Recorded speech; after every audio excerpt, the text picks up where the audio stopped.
Okay. Okay. All right, so here is a hard copy of my lesson plan. Okay. Rough copy. And for tomorrow, we're going to start with word work, and we've been working on a words their way sort for long A and short A, and also the consonant vowel consonant vowel consonant, and consonant vowel consonant silent E spelling pattern. So today we started sorting for the first time in the pattern. She will resort again tomorrow, also by reading the words out loud, and then hopefully have time for a writing sort in her writer's notebook as well. For fluency, I found, I don't know if you've ever heard of them, they're word ladders by Brzezinski, and, oh no, I'm sorry, that's part of Words Their Way. That's part of the word work. So we'll finish off with a word ladder, which we modeled one together today, and tomorrow she'll try one by herself. For fluency, we'll look at, we have posters hanging up, like anchor charts, for all the elements of fluency. We'll go over those again, just as repetition, and to remind her the importance of fluency. And then we will choral read a book that we started today, Carlos Goes to School, together at least 2 or 3 times, and then reflect and have her self-assess using a rubric that I have. Comprehension, we're working on still visualizing, so once again we're going to look at an anchor chart to remind her about visualizing, talk about why it's important, how it will help her. I'm going to model using a graphic organizer that has all the 5 senses at the top with a read aloud, and then she'll practice with the Carlos Goes to School book with the same chart by herself, including all the 5 senses that she's visualizing. And then for writing today, we didn't get to finish everything, so we're going to continue brainstorming for her narrative story that she's writing. She only got done the setting, the time, and the place. So we still have to do characters and the plot and everything. So that just involves a lot of talking to her. Right. Because she needs help talking, thinking. Thinking out loud. Mm-hmm. Okay. For the narrative story, are you going to use a graphic organizer or Yeah, I have a graphic organizer, basically a story map. a story map? Yeah. Okay. And I let her pick between 3 today, so she should pick the one that she liked. Okay. So what do you want me to look for? In this lesson? Yeah, in this lesson. Okay, in this lesson, I think I want you to look for my wait time, because she has trouble decoding more than I'm used to with my 6th grader, so sometimes I want to jump in and decode the word for her, but I need to, hold back sometimes.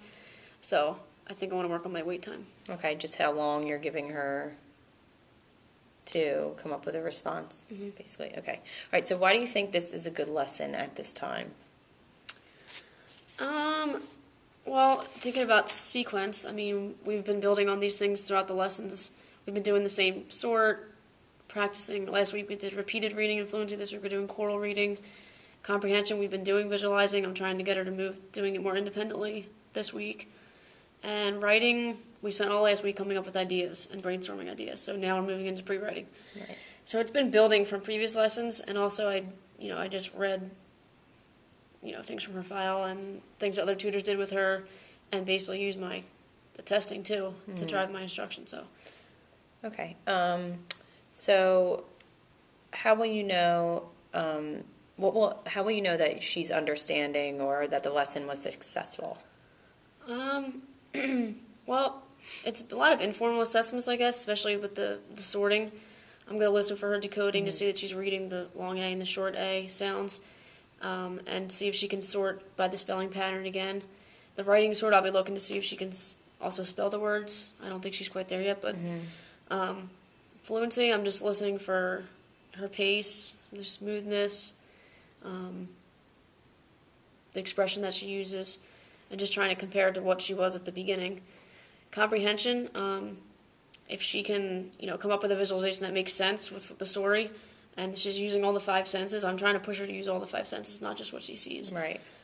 And then for writing, the goal for that is just to get that brainstorming sheet done for the day, that she can talk herself through that whole process, because she gets hung up on things when she's writing, and she gets very concerned about the spelling and the handwriting and things like that. So I'm trying to get her to think bigger picture.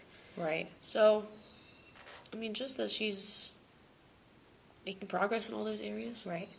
So are you going to do your lesson in this order, word work, fluency? Is that... I usually stick to that. You stick to that order, word work? Actually, she did ask me today, can she do writing first tomorrow?